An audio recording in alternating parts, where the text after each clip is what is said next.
भाई good afternoon everybody. Last time lecture 7 खत्म किया, लेक्चर 7 नहीं चैप्टर 7 खत्म किया था एंड आज बारी है चैप्टर 8 की। तो चैप्टर 8 को करने से पहले नाम बहुत बढ़िया, इलेक्ट्रोमैग्नेटिक वेव, मस्त नाम है। And as the name suggest electric field भी है, मैग्नेटिक फील्ड भी है, सब है। But before going into any specifics, कुछ सवाल आपके सामने लाया हूं, कुछ बातें लाया हूं। पहले इन सवालों को पहले देख लेते हैं।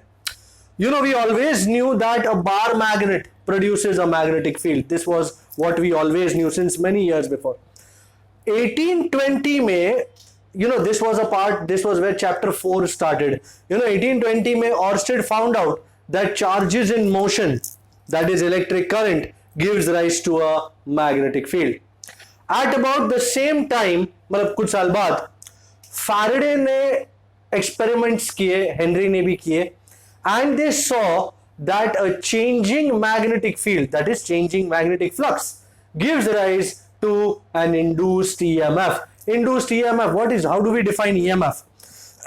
EMF is the work done to take a charge from one point to another in the electric field. So changing magnetic field gives rise to an electric field. उन्हीं सालों के दरमियान there was this great British scientist James Clerk Maxwell. And Maxwell was wondering whether the reverse would be true or not. That is, changing magnetic field से मुझे electric field मिला, क्या electric field को change करने से magnetic field मिलेगा क्या? ये सब यही चलता रहता है, इसको change करने से ये मिला क्या, इसको change करने से ये मिला क्या. But a very beautiful question कि can a changing electric field, a changing magnetic field gives rise to electric field, ये पता चल गया. तो क्या changing electric field magnetic field right को प्रोड्यूस कर पाएगा?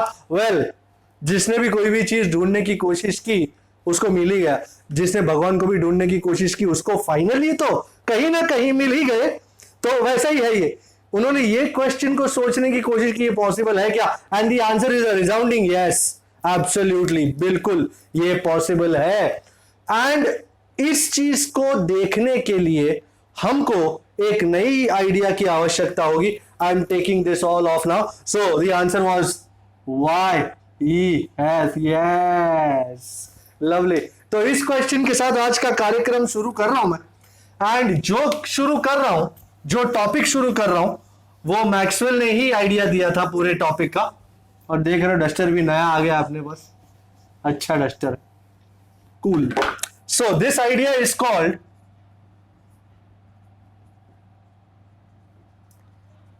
displacement current. Well. Let me put a disclaimer. इस बार के कोविड-19 पैंडेमिक के कारण एनसीईआरटी ने ये टॉपिक कैंसिल किया है, डिलीट किया है फ्रॉम द सिलेबस. तो it is very important that you understand. भले ये टॉपिक्स डिलीट हुआ है कोविड-19 की वजह से इस साल, बट ऐसा जरूरी नहीं है कि जेई में भी डिलीट हो जाए या something. We don't know about that, so we'll have to deal with this topic. हाँ, you can watch it as you like it कि ओके ठीक है ऐसा हो रहा है, okay no issues, we are all good. So just have a look at it. मैं explain करने की कोशिश कर रहा हूं. I won't go into terrible detail क्योंकि उसकी जरूरत नहीं है. यहां पे सरफेस पे ही टच करेंगे और देख लेंगे क्या हो रहा है. Now what is displacement current? First things first, ampere circuital law. ये डिस्प्लेसमेंट करंट की शुरुआत मैक्सवेल ने किसी की बैंड बजाने से ही करी. और वो किसकी बैंड बजा रहे? एम्पियर सर्किटल लॉ की. I hope you remember ampere circuital law. Line integral b bar dot dl bar is mu naught sigma I, and ये करंट चेंजिंग विद टाइम है, so we'll call it IT. ये ampere का circuital law है, first class. And इसमें Maxwell ने एक खामी पाई, एक कमी देखी. उन्होंने क्या कमी देखी? Let me show you. Maxwell took a capacitor C and passed current through it, through the circuit. pass current, तो बस इतना ही लिखते हैं. तो ये हमारा कैपेसिटर है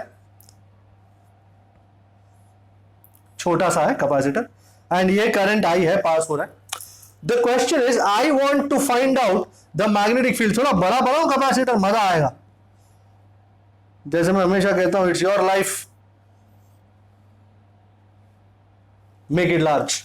तो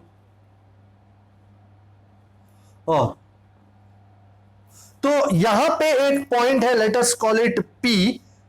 I hope you can see the P here, and this P is at a distance R from this wire.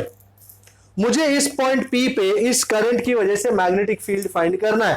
Ampere कहता है नो प्रॉब्लम सर, आप एक लूप ले लो, एम्पियर एंड लूप ले लो. तो ले लो ले लो ले लो ले लो, हा, ये मैंने लूप ले ली, ampere and loop, and it's like this. You know ये पॉइंट है एंड ये एम्पियर एंड लूप है, एंड इस लूप में से ये करंट आई पास हो रहा है, बराबर. इट्स लाइक दिस, ये ऐसी लूप है और उसमें से करंट आई पास हो रहा है, ये इस तरह जा रही है लूप. एंड बहुत ही बढ़िया तरीके से एम्पियर का लॉ लगा के, यू नो पी से शुरू करता हूं, घूम फिर के वापस पी पे आता हूं. तो by Ampere's law we need to find magnetic field at point P outside the plates. We draw an ampere and loop of radius R. This is what we have always done. Radius R. Radius लग रहा है क्या यार, radius R. And by Ampere's law एकदम simple बात है ये, you know B bar dot dl bar. तो बी इंटू, मैं पी से पूरा घूम के वापिस पी पे आऊं तो कितना डिस्टेंस कवर किया, 2 pi R, and that is equal to mu naught into Y. हो जाएगा काम सर, नो प्रॉब्लम. पर एक छोटा सा लोचा है. क्या लोचा है? Let us call this figure A. Figure B, आप देखें figure B is going to be a really lovely figure. मैं वही चीज करने की कोशिश कर रहा हूं, थोड़े बड़े बना दिए मैंने प्लेट्स, क्योंकि मैं कुछ नया दिखाने की कोशिश कर रहा हूं. ये वायर है हमारा, ये करंट, ये वही you know P P P लू, आओ पी लू,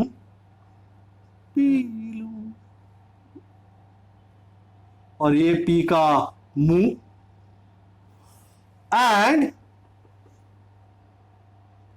अब मैं एक यू नो सरफेस बना रहा हूं. Look at this surface now.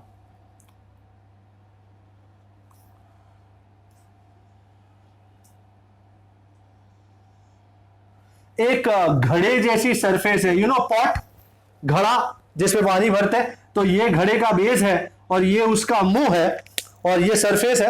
And you know charges आ रहे हैं धड़ाधड़ धीरे धीरे. इस पे पॉजिटिव चार्ज डेवलप हो गए, इस पे नेगेटिव चार्ज डेवलप हो रहा है. Look at this now. Look at this now.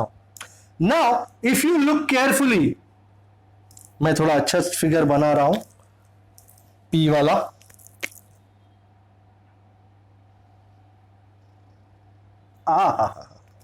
क्या बात. हमेशा एडिटिंग बहुत जरूरी होता है.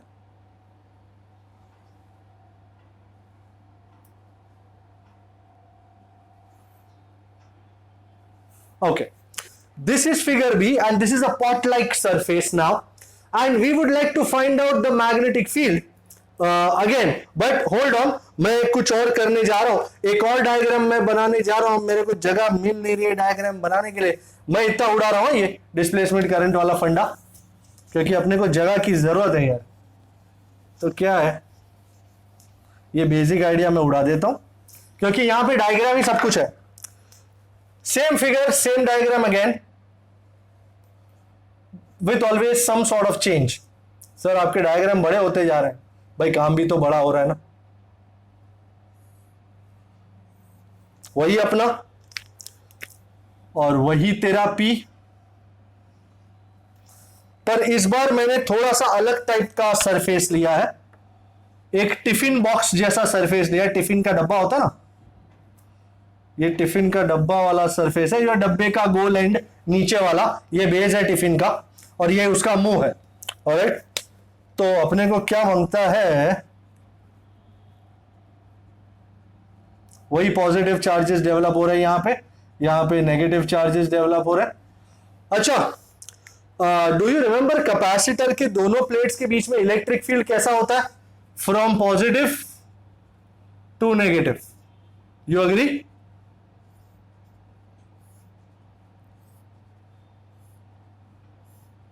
ये है electric field E bar. Sir आप ये तीन तीन डायग्राम से क्या सिद्ध करना चाह रहे हो? Now comes the $1 million question कि तीन तीन डायग्राम बना के क्या हासिल करना चाह रहे हो? अच्छा, पहले वाले डायग्राम में बात एकदम साफ थी, मैं पी पे मैग्नेटिक फील्ड फाइंड करने की कोशिश कर रहा था एंड छोटा सा एम्पियर एंड लूप लिया मैंने, and by Ampere's law B into 2πr is mu naught into I. यहां से मेरे को पी पे मैग्नेटिक फील्ड मिल जाएगा which is of course not zero, क्योंकि करंट भी है इस सरफेस के थ्रू।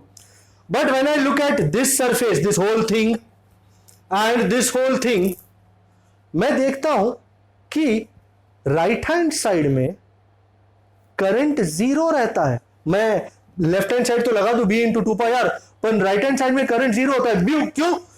क्या कैपेसिटर के अंदर इस जगह पे कोई भी करंट है? नहीं है। यहां इस जगह में is there any current passing through this surface? No. Do you understand what I am trying to say? ये ब्लू कलर का सरफेस देखो, ब्लू कलर का लूप देखो, उसके थ्रू करंट पास हो रहा है। You know it's like this, ये ब्लू कलर का लाइन, ये यू नो करंट जा रहा है और इसके राउंड एंड राउंड वो लूप है, छोटी सी लूप है, तो इसके थ्रू, इस लूप के थ्रू करंट पास हो रहा है। पर क्या इस लूप के थ्रू, ये पूरे के थ्रू कोई करंट पास हो रहा है? नहीं। Can you understand this? Is it making sense? And similarly here through this surface, is there any current? ये तो electric field, is there any current passing through this surface? No. मतलब ये दो case में मैग्नेटिक फील्ड उसी point P पे zero हो जाएगा। ऐसा लेते हो तो मैग्नेटिक फील्ड मिलता है, ऐसा सरफेस लेते हो, ऐसा सरफेस लेते हो तो मैग्नेटिक फील्ड जीरो हो जाता है। मतलब एम्पियर के लॉ में कुछ गड़बड़ है। अब एम्पियर तो बेचारे क्या बोलेंगे, मैक्सवेल ने बोला तेरे लॉ में गड़बड़ है बेटा। ऐसा क्यों? एक पॉइंट पे मैग्नेटिक फील्ड है, अगर तुम एक लूप लो तो दूसरी सरफेस ले लो उसी पॉइंट को लेके तो वहां मैग्नेटिक फील्ड जीरो हो जाता है। ऐसा कैसा? एम्पियर बोला मेरे मालूम नहीं भाई, आप चेक करो, आपने बनाया ना ये सब धंधा आपने किया, आप चेक करो। मैक्सवेल बोला ठीक है मैं चेक करता हूं। अच्छा, इन फिगर्स पहले मुझे लिख लेने दो। In figures B and C, ये C रहने का, ये B रहने का। In figures B and C there is no current passing through the surfaces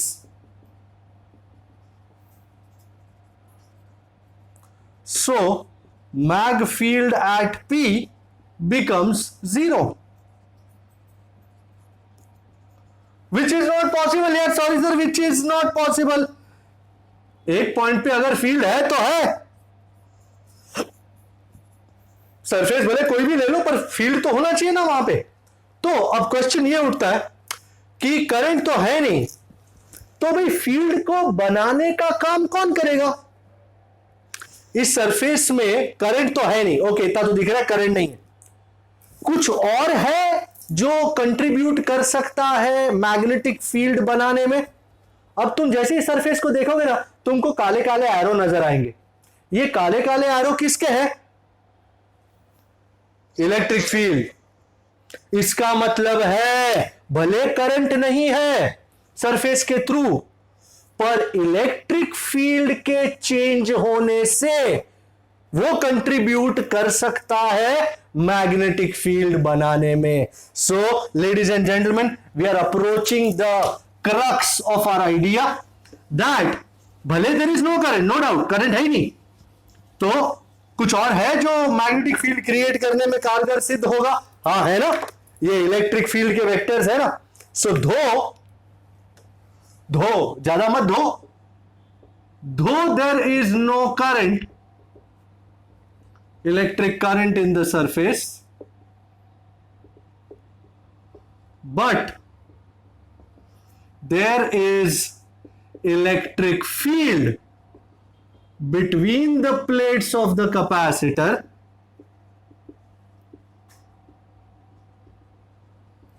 which may contribute to magnetic field. ਸਾਨੂੰ ਕੀ which contributes to the production, to the development of the magnetic field.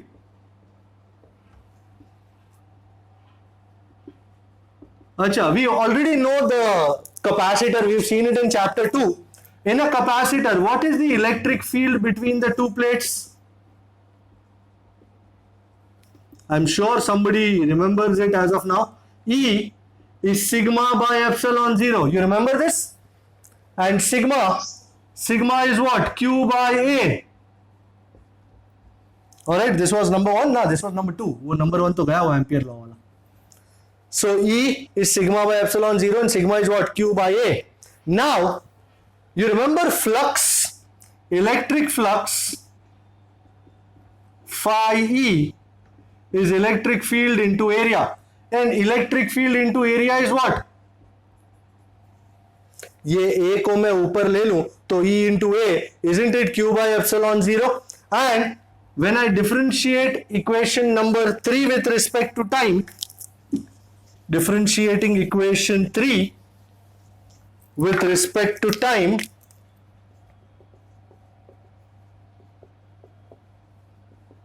we get what? d phi E by dt. 1 by epsilon 0 तो बाहर आ जाएगा, dq by dt. This dq by dt is actually nothing but current, and this current is called displacement current. My God. अच्छा, let me, जो लोग वहां पे बैठ के सोच रहे हैं अच्छा कैपेसिटर के दो प्लेट के बीच में करंट पास हो रहा है, कुछ नहीं हो रहा है. ये सिर्फ एक नाम दिया है इस चीज को, क्योंकि dq by dt है ना, तो करंट है वो, और करंट, इस करंट को क्या नाम दे हम, तो इस करंट को नाम दे दिया डिस्प्लेसमेंट करंट. तो डिस्प्लेसमेंट करंट का इक्वेशन यहां से सिद्ध हो रहा है. कितना हो रहा है डिस्प्लेसमेंट करंट का इक्वेशन यहां से मैं, सो डिस्प्लेसमेंट करंट हम इसको आईडी कहते हैं. ये एप्सिलॉन 0 ऊपर चढ़ गया, epsilon 0 D phi E by d t. तो कहने वाली बात यह है, देखने वाली बात यह है कि प्लेट्स के बाहर जो करंट फ्लो हो रहा है उसको हम कहते हैं कंडक्शन करंट. ये एक्चुअली फ्लो हो रहा है, और प्लेट्स के जो मैग्नेटिक फील्ड को गिव राइज करता है, और दो प्लेट्स के बीच में मैग्नेटिक फील्ड को गिव राइज करने वाला जो करंट है वो है डिस्प्लेसमेंट करंट. थस अब एम्पियर ने बोला अब ठीक है, मैक्सवेल ने बोला बरोबर है बाबा. मतलब अगर पॉइंट बाहर हो तो कौन सा करंट फ्लो करता है, कंडक्शन करंट, और दो प्लेट्स के बीच में कौन सा करंट फ्लो करता है, डिस्प्लेसमेंट करंट. वापस डिस्क्लेमर दे दूं, ऐसा कोई करंट दो प्लेट्स के बीच में फ्लो करता नहीं, ये सिर्फ एक टर्म है. Okay, thus outside the capacitor conduction current flows,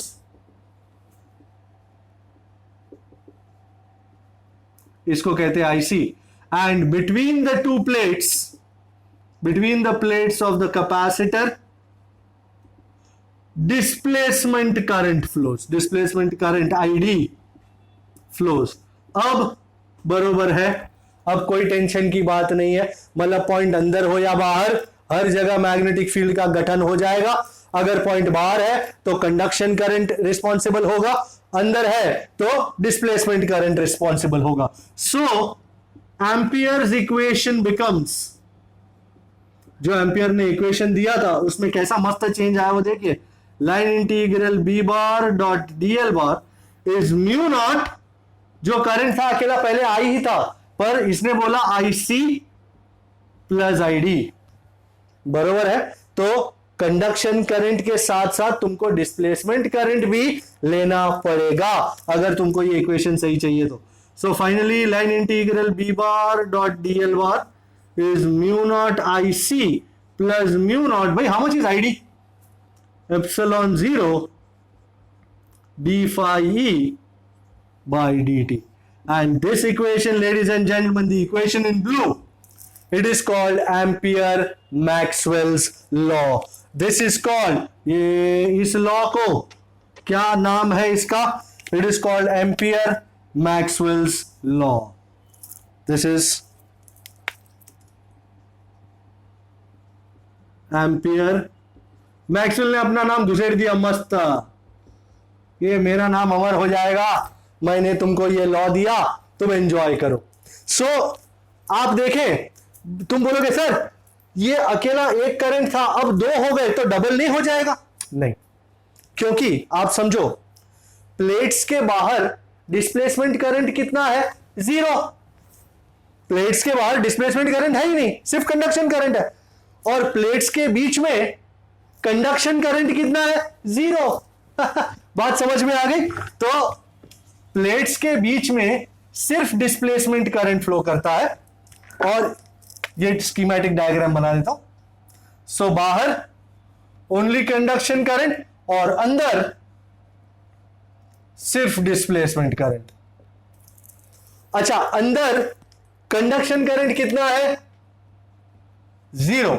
बाहर डिस्प्लेसमेंट करंट कितना है? 0. मतलब कभी भी देखो टोटल तो सेम ही रहेगा. ऐसा नहीं होगा कि I + I 2I हो जाएगा, ना ना ना, टोटल तो वही रहेगा. बस इस इक्वेशन की वजह से दो प्लेट के बीच में जो मैग्नेटिक फील्ड डेवलप हुआ था उसका हमको रीजन मिला. We found out the reason and we found out oh ऐसा हो रहा है. ये इलेक्ट्रिक फील्ड चार्ज धीरे धीरे बढ़ रहा है, जैसे time dependent current which changes with time. So this changing electric field, यहां पॉजिटिव चार्ज आ गए, यहां नेगेटिव चार्ज आ गए, एंड वो बढ़ते जा रहे हैं, and as a result changing electric field is giving rise to a magnetic field. I would like to show you a schematic, but just पहले एक नजर इस पे डाल दो. ओके, वही कैपेसिटर ड्रॉ किया है मैंने. ये एक प्लेट, ये दूसरी प्लेट, इस पे पॉजिटिव चार्ज, इस पे negative charge. Anybody can tell me what will be the direction of the electric field? बिल्कुल. Okay, so electric field is going like this. And suppose point, यहां पे पॉइंट को हम नाम देते थे P. मैं अंदर एक पॉइंट ले रहा हूं, ये अंदर है, और उसको नाम दे रहा हूं M. अच्छा, हमने जब ये पॉइंट P लिया था और यहां पे एक वो लूप ली थी, तो can you imagine the scenario? For example like ये प्लेट्स हैं दो, एंड यहां पे एक पॉइंट है P और ये लूप है. तो करंट ऐसा है, मैग्नेटिक फील्ड का डायरेक्शन कैसा होगा? Along the circumference of the loop, इस तरह से. तो अंदर भी M पे मैग्नेटिक फील्ड का डायरेक्शन कैसा होगा? अगर मैं कोई लूप ले लूं छोटी सी, तो मैग्नेटिक फील्ड का डायरेक्शन कैसा होगा? मेरी तरफ आता हुआ, जैसे P में बाहर आ रहा है वैसे M में भी बाहर आ रहा होगा. इस पॉइंट पे मैं M को बाहर बता नहीं पाऊंगा, मैं इस तरह बता रहा हूं, ये B बार आपकी तरफ आता हुआ. Not a very good diagram this, but मैं थोड़ा सा ट्रांसवर्स कर दूं ना इसको. सपोज पॉजिटिव नेगेटिव प्लेट पीछे हो, पॉजिटिव प्लेट आगे हो, तो इस लूप के जरिए, चलो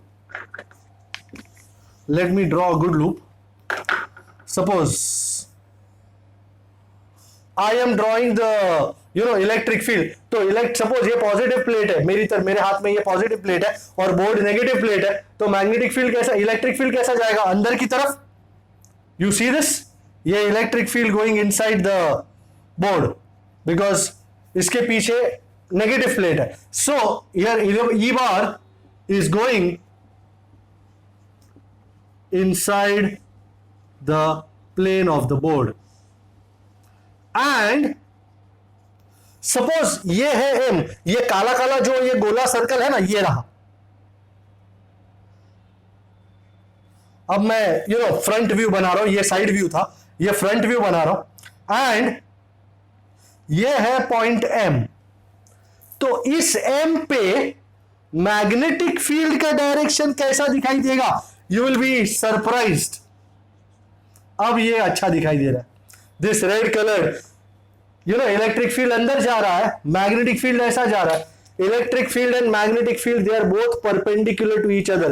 Electric field going inside the board, magnetic field going like this. And suppose ये point होता तो magnetic field कैसा होता? ये point होता तो magnetic field कैसा होता? ऐसा. ये सब b बार के डायरेक्शन है. ये point होता तो कैसा होता? ऐसा होता. In short, आप जहां भी देखो, जिस भी पॉइंट पे देखो, मैग्नेटिक फील्ड जो रेड कलर का एरो है और इलेक्ट्रिक फील्ड जो ब्लू कलर का एरो है, they are both perpendicular to each other. Thus, from this diagram, we see that E bar, electric field, and magnetic field B bar are both perpendicular to each other. Acha, and now I'm going to make a very, very important statement. What is that? Faraday ने क्या बोला था? Faraday ने बोला था, changing magnetic field produces electric field. And अब Maxwell ने बोला कि जैसे जैसे ये इलेक्ट्रिक फील्ड चेंज होता जाएगा ना, वैसे ही वो मैग्नेटिक फील्ड को गिव राइज करेगा. यू नो, अगर कांस्टेंट इलेक्ट्रिक फील्ड होता तो बीच में मैग्नेटिक फील्ड नहीं होता. But this is a changing electric field, and thus according to Maxwell, a changing electric field is giving rise to a magnetic field. Wow! तो ये भी बात अब प्रूव हो गई कि चेंजिंग इलेक्ट्रिक फील्ड की वजह से भी मैग्नेटिक फील्ड बनता है. Now you will ask me, sir इसका इलेक्ट्रोमैग्नेटिक वेव्स के साथ क्या ताल्लुक है, कुछ पता तो नहीं चल रहा है. भाई, इलेक्ट्रोमैग्नेटिक वेव ऐसी वेव है जिसमें दोनों फील्ड्स हैं, इलेक्ट्रिक फील्ड भी है, मैग्नेटिक फील्ड भी है, और वो दोनों एक दूसरे के परपेंडिकुलर होते हैं और दोनों एक दूसरे को पैदा करते रहते हैं, रीजेनरेट करते रहते हैं. And that is the prime reason why, you know, for example, light is an electromagnetic wave. भले मैक्सवेल प्रूव नहीं कर पाए, you know, he wanted to prove this in the laboratory, but before he could do that, he died at a very young age. तो वो कर नहीं पाए. And Heinrich hertz ने ये बात प्रूव करी उनके मौत के 6 साल बाद कि ये होता है. Light is an electromagnetic wave. हम इलेक्ट्रोमैग्नेटिक वेव को पैदा कर सकते हैं लेबोरेटरी में. And that was the prime reason why he came to understand कि ये दोनों जो बातें हैं, changing magnetic field electric field बनाना, changing electric field magnetic field बनाना, तो दोनों जो चेंज होते जाएं तो ये दोनों एक दूसरे को रीजेनरेट करते जाते हैं और एनर्जी आगे बढ़ती जाती है. So that is what is an electromagnetic wave. For example, ये सारी वेव्स जो अपने को मिल रही है अभी, ये सनलाइट वगैरह सब कुछ, इट कम्स फ्रॉम द सन. सन से ये इलेक्ट्रोमैग्नेटिक वेव निकल के खुद के इलेक्ट्रिक और मैग्नेटिक फील्ड्स के जरिए यहां तक पहुंचती है. Is there any medium between the sun and the earth that can support the travelling of any wave? No, vacuum है. तो ये तो सबसे बड़ा सवाल है ना कि वो एनर्जी यहां से यहां तक पहुंचती कैसे है? तो वो अपने इलेक्ट्रिक और मैग्नेटिक फील्ड वेक्टर्स के चेंज होने से एक दूसरे को रीजेनरेट करते हुए ये यहां तक पहुंचती है. सो अगले सेशन में we are going to look at that idea कि what is an electromagnetic wave. अच्छा, ये देख लिया आपने, कोई दिक्कत इसमें आपको, कोई प्रॉब्लम्स, एनी क्वेश्चंस? ये इनिशियली एक शॉट में दिमाग में उतरे ऐसा जरूरी नहीं है, मेरे को भी नहीं उतरता, but slowly and steadily when you start looking, अच्छा इस तरह ऐसा, इस तरह ऐसा है, तो it works out in the normal form. And let me tell you again, ऐसा कोई करंट नहीं है जो दो प्लेट्स के बीच में फ्लो हो रहा हो. So don't go telling anyone कि तेरे को पता है कैपेसिटर के बीच में डिस्प्लेसमेंट करंट होता है. He will laugh at you. This displacement current is just a name. It is just an idea. The idea is that the changing electric field between the two plates will give rise to a magnetic field. बस उसको नाम displacement current दिया, बाकी इसमें current के flow होने ऐसा कुछ नहीं है. Alright? तो this idea is called displacement current. So you can have a look at it also. Alright? आगे बढ़ते हुए डिस्प्ले, ये इलेक्ट्रोमैग्नेटिक वेव जो है वो किस तरह पैदा की जाती है लेबोरेटरी में, अपने को नहीं है, कोर्स में नहीं है, अपने को सिर्फ 2-5 बातें देखनी है, अच्छा अच्छा ऐसा है, अपने को उन्होंने एक्सपेरिमेंट दिखाया नहीं है, ना ही सोचने को बोला है कि वो आपके लेवल से ऊपर है, जाने दो उसको। सो हर्ट्ज का कंट्रीब्यूशन, हर्ट्ज ने कैसे पैदा की इलेक्ट्रोमैग्नेटिक वेव, 2-5 लाइनों में उन्होंने समझाया हर्ट्ज ने क्या किया। यू नो, ही टुक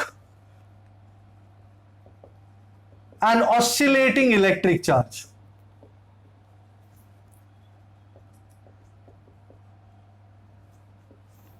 एक चार्ज है जो ऑसिलेट हो रहा है, इलेक्ट्रिक चार्ज है। पहली बात, इलेक्ट्रिक चार्ज है, उसकी वजह से इलेक्ट्रिक फील्ड पैदा होगा, thus an electric field is produced due to this electric charge which also oscillates in space.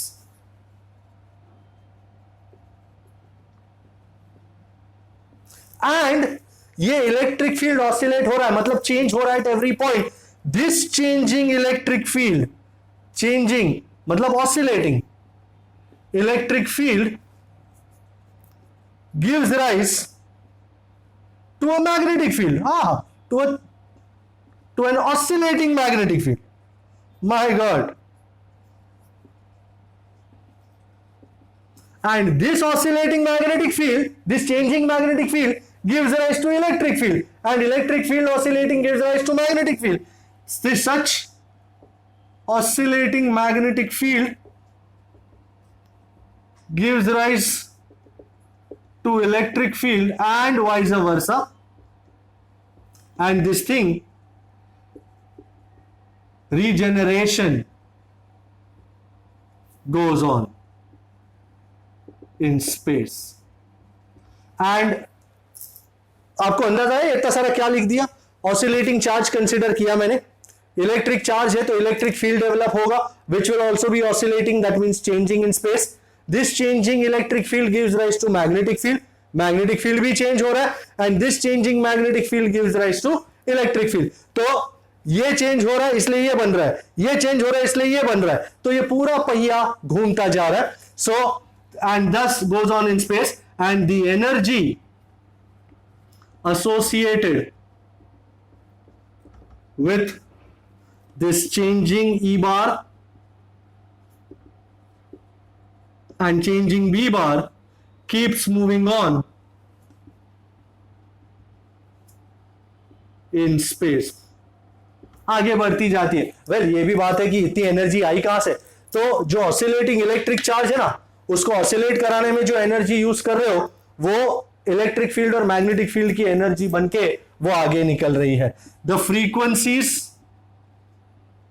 of E bar and B bar are same as the frequency of oscillation of the electric charge.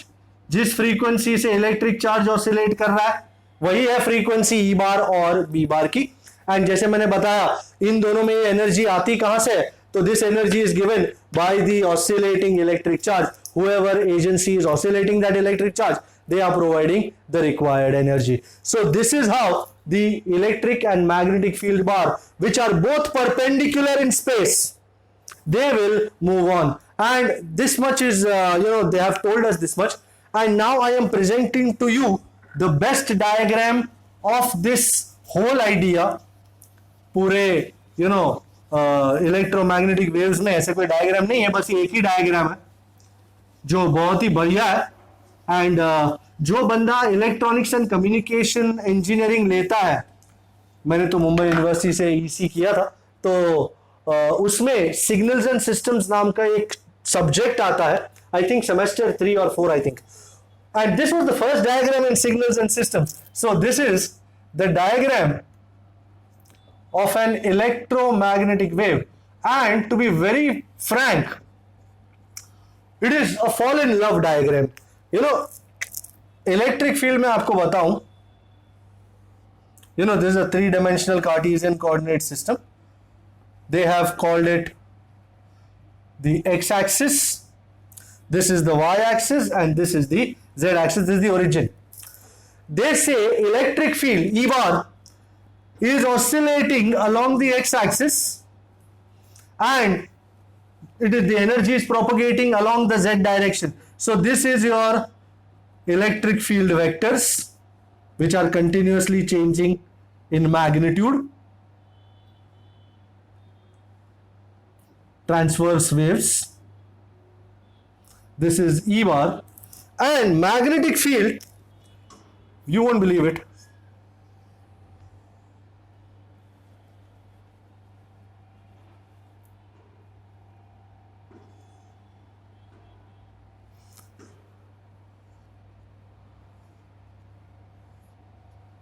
this is the diagram for the magnetic field.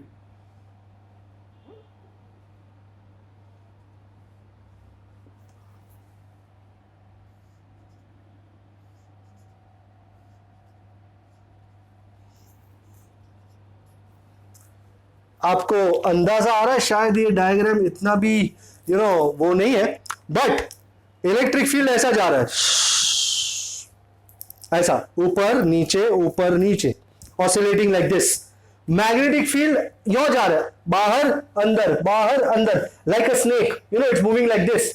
So magnetic field is oscillating like this, electric field is oscillating like this, and ये total energy z direction में move कर रही है. So this is the direction of motion of the electromagnetic wave. So electric field oscillating along the x, magnetic field oscillating along the y, and electromagnetic energy, electromagnetic wave moving along the z direction. This is a very lovely diagram. I will not tolerate this diagram. It's intolerable cruelty. Let me make a new. I would have drawn a better diagram.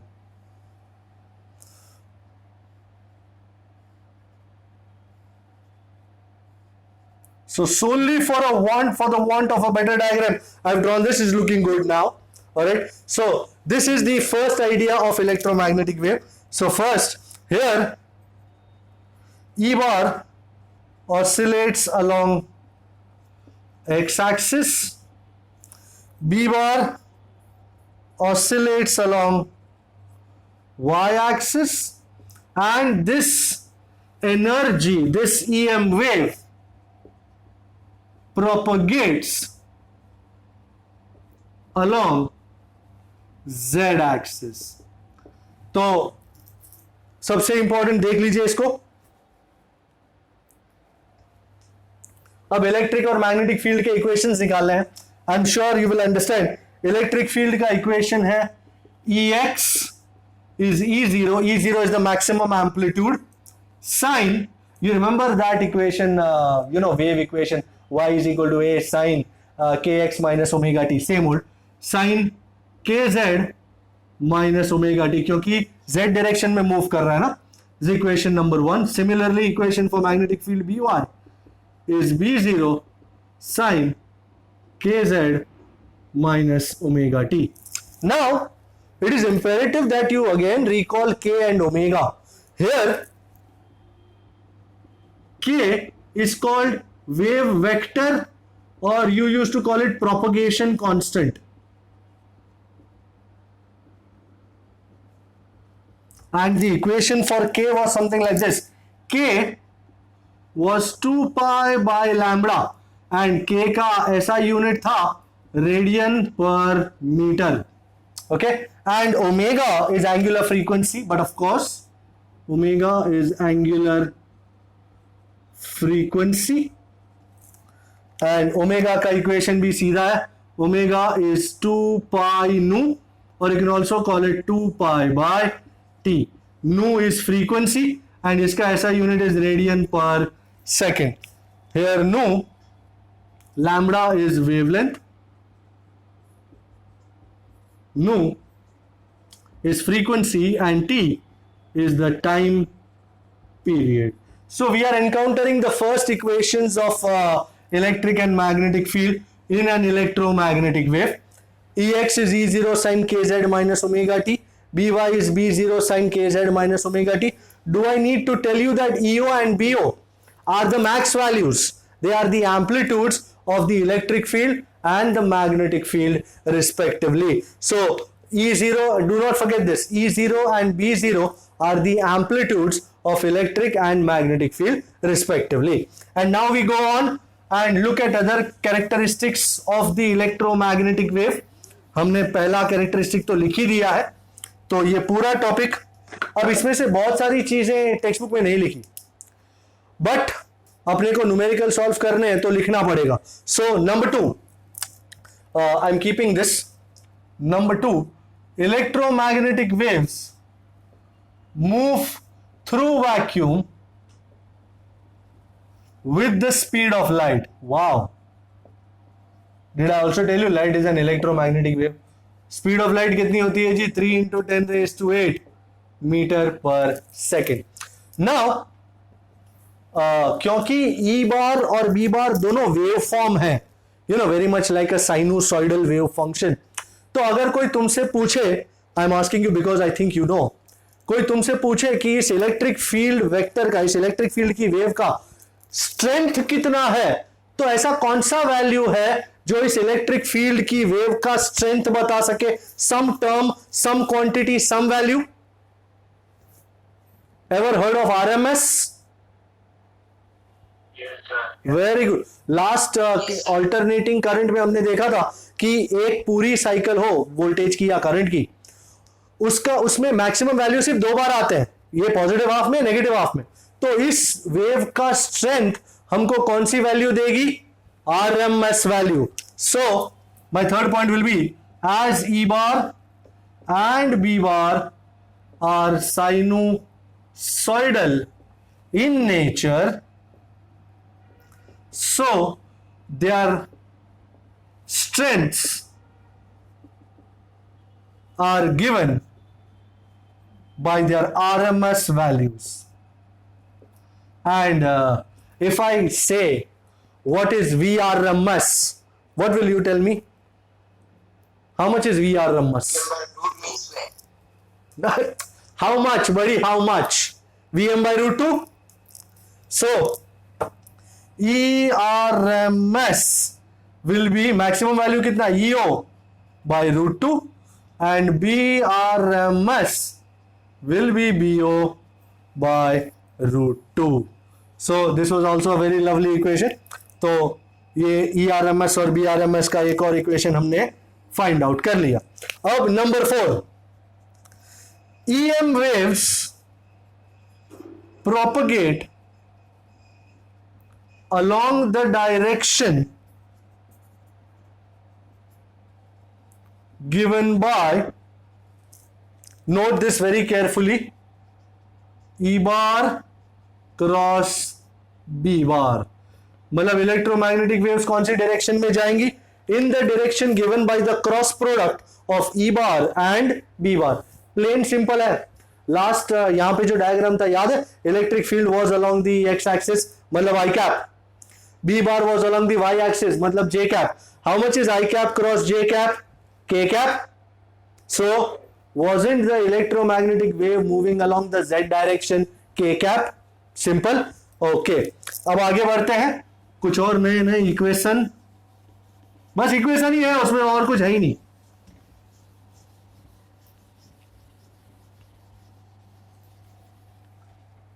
Theoretical सिर्फ एक ही बात है, वो displacement current था, बाकी कुछ है ही नहीं.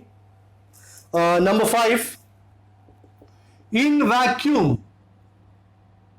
Now this is a very important equation. In vacuum the speed of EM wave, मैंने आपको बताया था ना, electromagnetic waves move through vacuum with the speed of light. तो स्पीड ऑफ लाइट कितनी है? c. And you will be surprise, c is E by B. Speed of light is obtained by dividing electric field strength with the magnetic field strength. And because this is E by B, you can also write it as EO by BO, and you may as well write it as ERMS by BRMS. बहुत ही बढ़िया.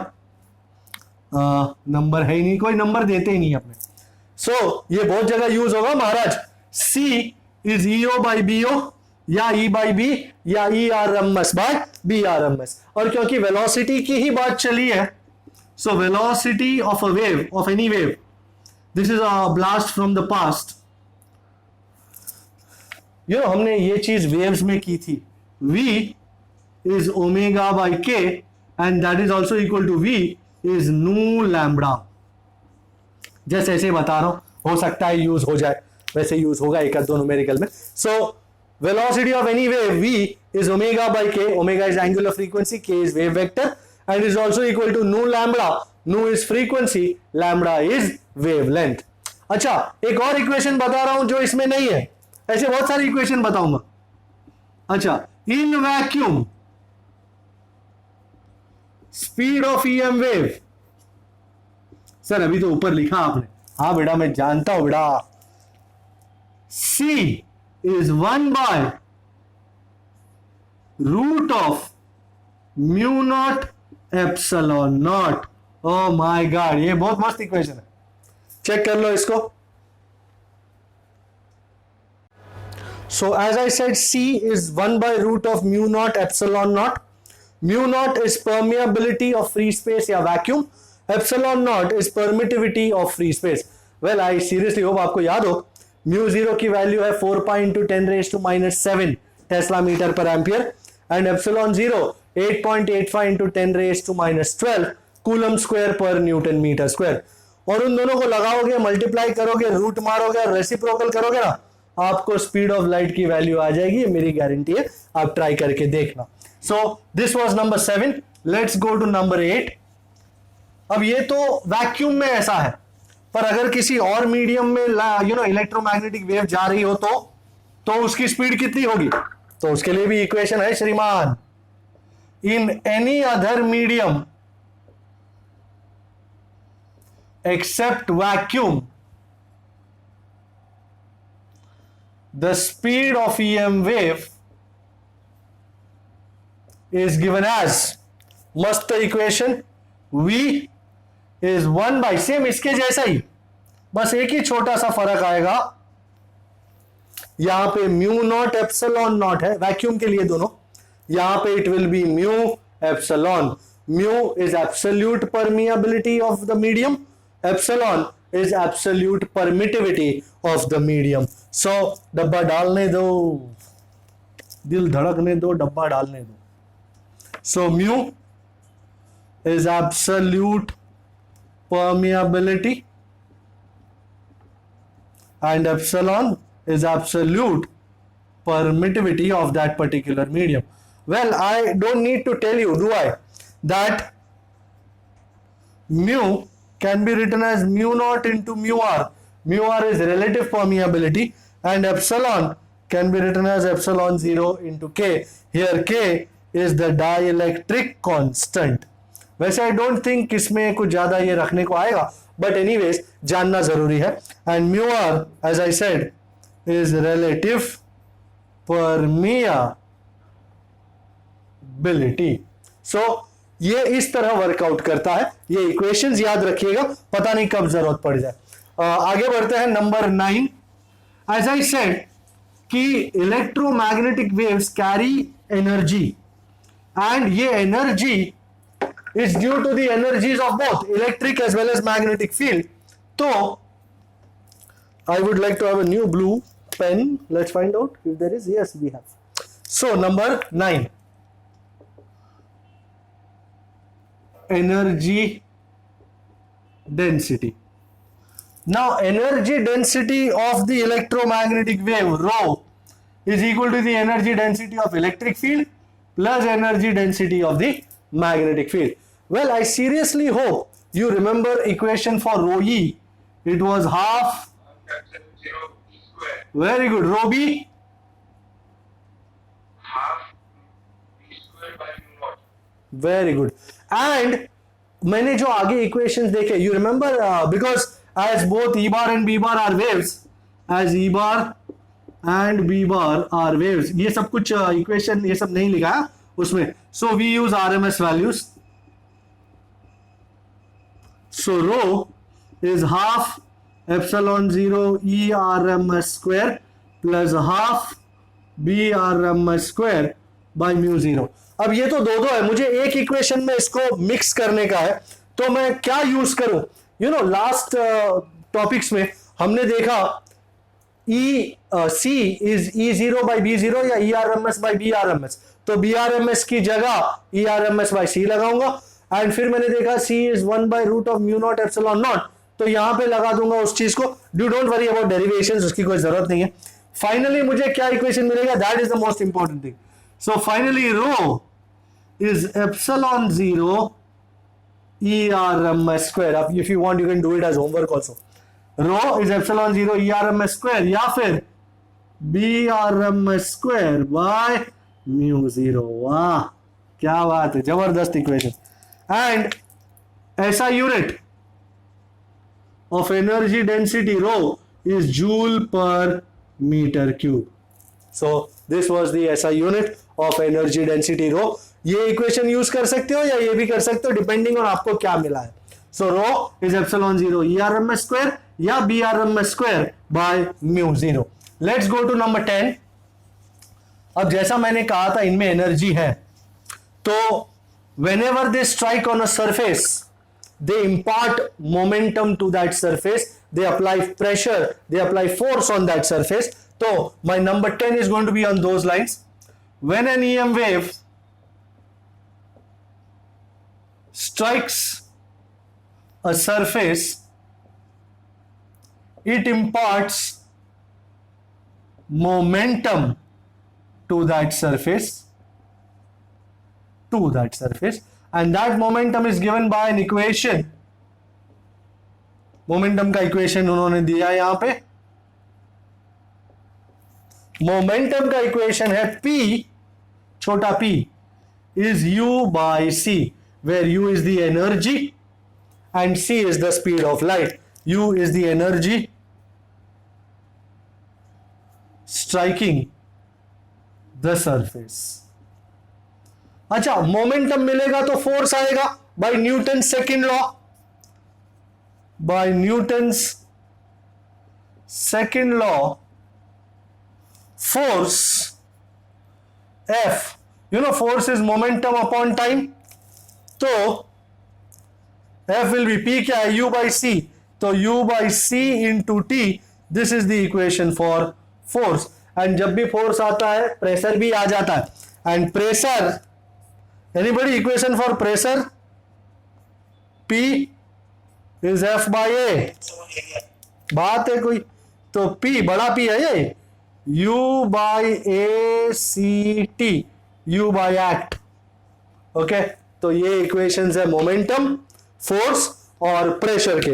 एक final equation देना चाहूंगा जो मुझे लगता है शायद यूज आएगा, उसको कहते हैं intensity. Okay, intensity of the wave. Now you might have seen this equation somewhere, I'm not really sure. Intensity, though not written in the textbook of course, intensity of the wave is defined as the energy striking per unit area per unit time perpendicular to the surface. In a very small equation, intensity is energy upon area into time. And energy upon time, isn't it power? So you can also call it power over area. तो कोई भी equation use कर सकते हो। मैं इन सबको एक के उसमें डाल दूं। So I is U by A into T and U by T is power। तो अब P ऑलरेडी प्रेशर के लिए लिख दिया है, तो मैं यहां पे P लिखूंगा तो और लगेगा, पावर अपॉन एरिया। ओके, ऐसा यूनिट ऑफ इंटेंसिटी, ये आई करंट नहीं है। ऐसा unit of intensity is what? Anybody? Joule per metre square second. Joule per second is what? तो व्हाट पर मीटर स्क्वायर। अच्छा, एक और इक्वेशन है जो मुझे लगता है कारगर सिद्ध हो सकता है। इंटेंसिटी का एनर्जी डेंसिटी के साथ रिश्ता I इज इक्वल टू रो सी, और रो हमने थोड़ी देर पहले ही देखा, तो रो कितना था, एप्सिलॉन 0 ERMS स्क्वायर, तो एप्सिलॉन 0 C ERMS स्क्वायर। वापरना पड़े तो वापर लेना, जरा भी टेंशन नहीं लेना, ठीक है ना। ये सारे इक्वेशंस मस्त है कि when you go through the video the second time, you will see all those equations are related, so you might as well have a look at this. And we are looking at some illustrations right now. Specifically, I am doing illustration 2, 3, 4 and 5. I think we have some time left, so we might as well do that. So just have a look. मैं उड़ा देता हूं ये सब कुछ। I hope you can open your textbooks now.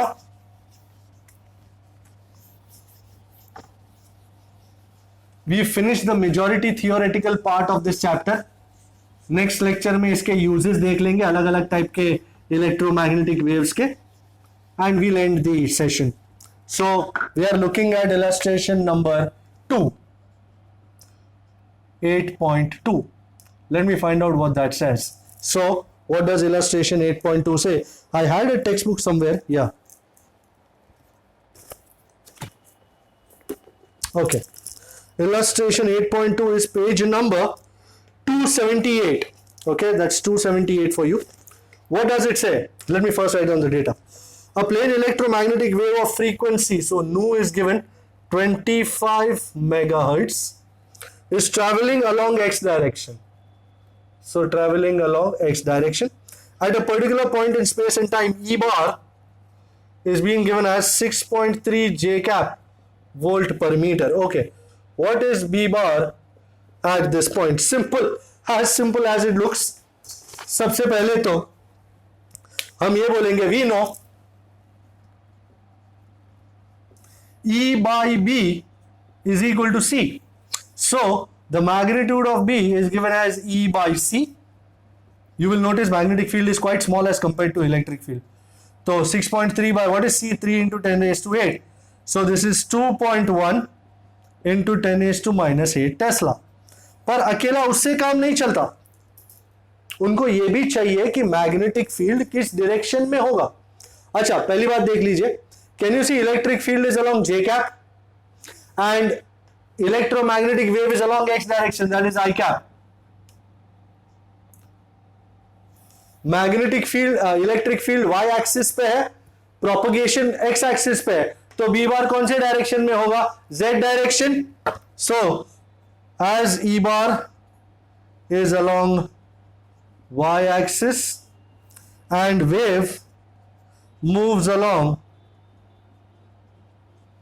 x axis, so B bar will be along, but of course along z axis. So तुम्हारा B bar का equation क्या बैठ जाता है? B bar is कितना वैल्यू है? 2.1 into 10 raised to minus 8 K cap tesla. बराबर है, एकदम मस्त इक्वेशन था ये. Illustration 8.2 we are looking at, I would have love to look at 8.3 पर फिलहाल जगह थोड़ी कम है. आई थिंक 8.4 वाला वर्कआउट कर जाएगा. लेट अस सी यार, I don't know, can we, I don't know कहाँ गया. अच्छा, light with an energy flux of 18 watt per centimeter square. Gentlemen, did you see that this is intensity? 18 watt per centimeter square, watt per meter square. You know centimeter square is 10 raised to minus 4, तो ये minus 4 जब ऊपर आ जाएगा तो this becomes 18 into 10 raised to 4 watt per meter square. Falls on a non-reflecting surface at normal incidence. Surface has an area of 20 centimeter square. Okay, we would have loved, but anyways. Find the force exerted on the surface during a 30-minute. So T is 30 minute, that is 30 into 60 second. Force चाहिए. Okay. But first things first. तुमको force का equation याद है? F is equal to P by T, which was U by CT. तो सबसे पहले U find करना है. Intensity is given as intensity is energy per unit area per unit time. So how much will be energy? Isn't energy equal to I into A into T? तो यहां से मुझे energy मिल जाएगी I 18 into 10 raised to 4 area 20 into 10 raised to minus 4 into 30 into 60 is 1800. So a minus 4 plus 4 is gone. And 18 into 18, I think it is 356, isn't it? Yeah, 324. 324. And 324 to the 648. Are you checking the calculations? Sir, बराबर है 648 into 10 raised to 3. 1 2 3, yes. U मिल गया. So force, shit पूरा नहीं हो पाया यार, मुझे लगा था उतने में हो जाएगा. अक्सर ऐसा सोचते रहते हैं पर होता नहीं है. सो फोर्स का इक्वेशन थोड़ी देर पहले देखा है हमने. Force is equal to P by T which is U by C T. तो ये यू बाई टी ही है. सब कुछ आ गया अपने पास. 648 into 10 raise to 3 upon 3 into 10 raise to 8. देखो तो कितना आंसर आ रहा है. 216 into 10 raised to minus 5, that is 2.16 into 10 raised to minus 3. Is that it? Yes, sir. Yes, sir, बराबर. So 2.16 into 10 raised to minus 3 Newton. Is that right? Perfect. No issues. Check कीजिए. पर ये तो, अरे पर ये तो P है अपॉन, अपने को T भी तो करने का था. क्या तुम भी, हमने T तो रखा ही नहीं. पहलवान, अरे ओ पहलवान, ये तो U बाई सी फाइंड किए ना, T कहां लगाया हमने. तुम भी है ना, कमाल करते हो. T कहां लगाया. जो हम 648 इंटू 10 to 3 by 3 इंटू 10 वो तो U बाई सी था. T तो लगाया नहीं. कमाल है. देखो कितना आंसर था. 2.16 into 10 raise to minus 3 over 18 into 10 raise to 2. कोई कर रहा है इसको. 1.2 into 10 raised to minus 6. ओहो क्या बात कर रहे हो. 1.2 into 10 raise to minus 6 newton. Yes, sir. बात है कोई. तो ये हो गया आपका नंबर 4. अब ये पूरा उड़ा करके आई थिंक हम नंबर 2 करने जा रहे हैं. You just have a look.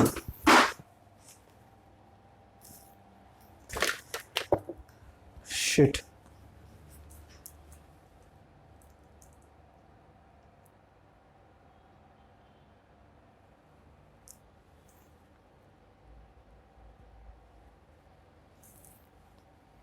We are good.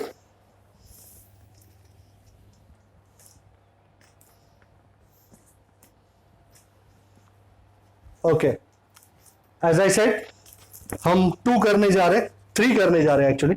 So let me rub this off now. So you might as well look at number 3 please. क्या कह रहा है क्या नहीं कह रहा है.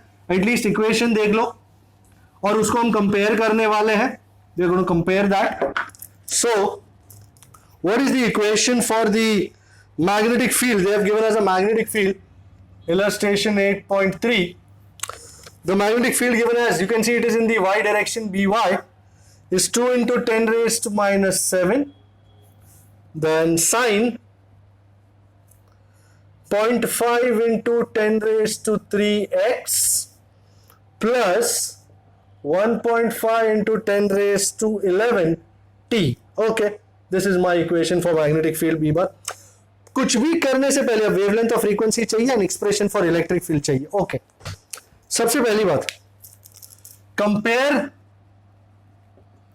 इक्वेशन 1 विथ भाई B y is B0 sine kx plus omega T. बराबर, नॉर्मल इक्वेशन के साथ कंपेयर कर रहा हूं. B y is B0 sine kx plus omega T. So here compare करते करते मुझे पता चला B0 कितना है. 2 into 10 to minus 7 tesla of course. k कितना है 0.5 इंटू 10⁻³ एंड ओमेगा कितना है 1.5 इंटू 10⁻11। उन्होंने सबसे पहले मुझसे वेवलेंथ और फ्रीक्वेंसी मांगी है।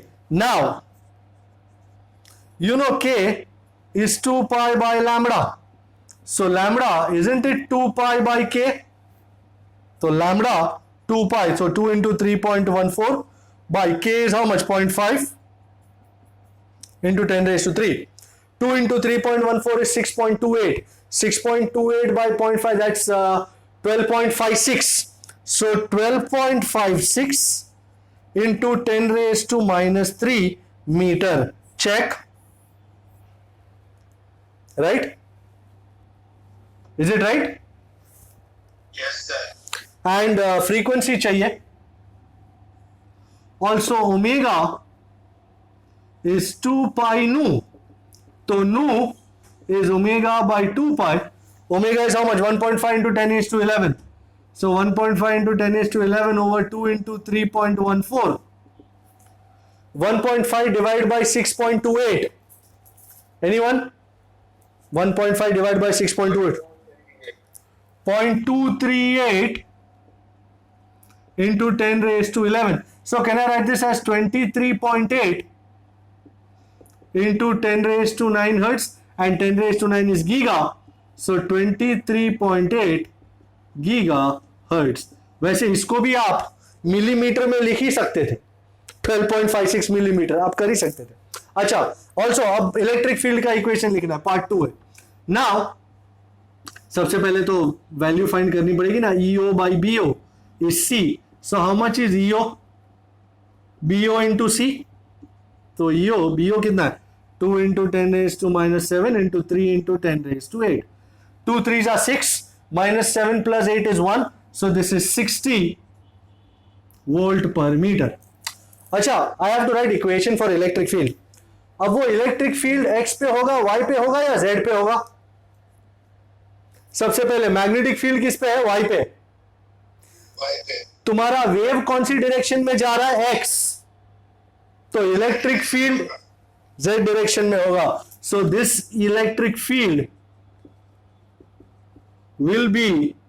will oscillate along z axis, and electric field का इक्वेशन होता है Ez is E0 sin kx plus omega t।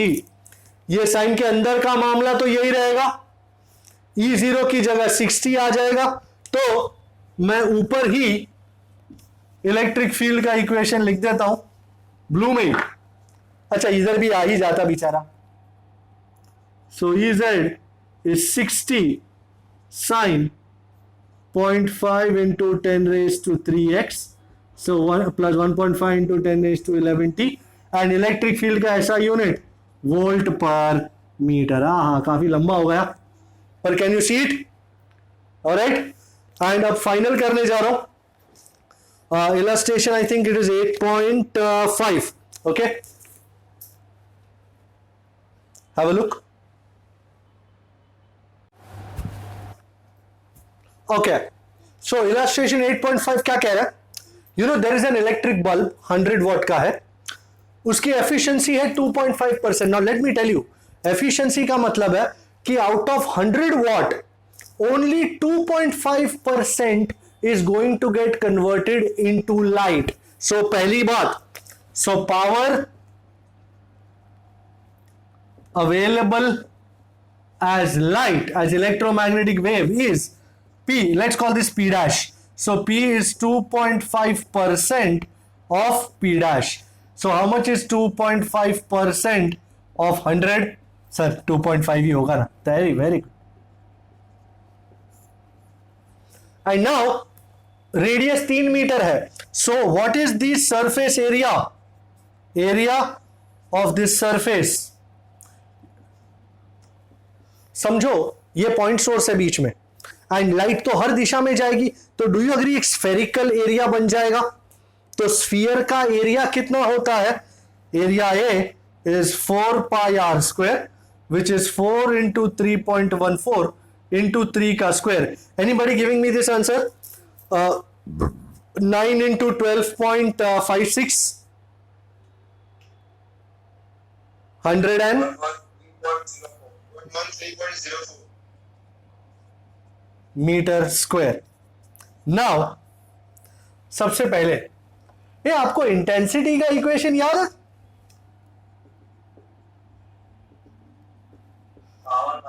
My God. And याद है मैंने नीचे एक इंटेंसिटी का इक्वेशन लिखा था जिसमें लिखा था epsilon 0 C E R M S square. मेरे पास P है, मेरे पास A है, मेरे पास एप्सिलॉन 0 है, मेरे पास C है. यू अग्री मेरे को ERMS मिल जाना है, रोक कोई सके नहीं. ERMS square is P bye epsilon 0 C into A. तो आओ चलो भाई वैल्यू लगाओ फटाफट. पावर कितना? 2.5 divide by epsilon 0 8.85 into 10 raise to minus 12 C3 into 10 raise to 8 and area 113.04. चल भाई माइनस 12 प्लस 8 इज -4. -4 ऊपर चढ़ जाएगा तो 10 रेज टू 4. 2.5 divide bye 8.85 8.3329 0. क्या बात कर रहा है? अच्छा तूने मल्टीप्लाई बाय 4 कर दिया. 8.329. सो मेरा फाइनल आंसर है 8.329. पर इसका रूट मारना है अपने को जिसका रूट है 2.88. Can you see? ERMS is 2.88 volt per metre. And ERMS मिल गया तो EO तो इजी बात है. EO is ERMS into root 2. So that is 2.88 into 1.414. 4.08. 4.1. बराबर. Also, you know ERMS by BRMS is equal to C. So how much is BRMS बंधु? Isn't it ERMS by C? ERMS कितना है? 2.88 upon 3 into 10 raise to 8. 2.88 by 3.96. क्या? 0.96 into 10 raise to minus 8 या 9.6 into 10 raise to minus 9 tesla. Check. And B O भी तो चाहिए. BO BO तो आसान है यार, मैंने फुकट में इसको उड़ाया बेचारे को. BO amplitude is BRMS into root 2. So 9.6 into 1.414 14.08 into 10 raise to minus 9 या 1.408 into 10 raise to minus 8 tesla. Anyone checking the answers? Yes sir, सही है, बराबर है. All good. अच्छा alright, I think we'll end up for the day. काफ़ी काम कर लिया अपन ने आज. अगर आप देखो तो न्यूमेरिकल्स में 8.3 8.4 8.5 8.6 8.7 8.8 ये सारे एकदम आसान है, पॉसिबल है. जो भी फॉर्मूला हमने आज यूज किया है उसके साथ हो जाएगा. So let's meet up next time and let's complete this chapter and consequently part 1. So till that time, you stay safe. See you next time. Bye bye.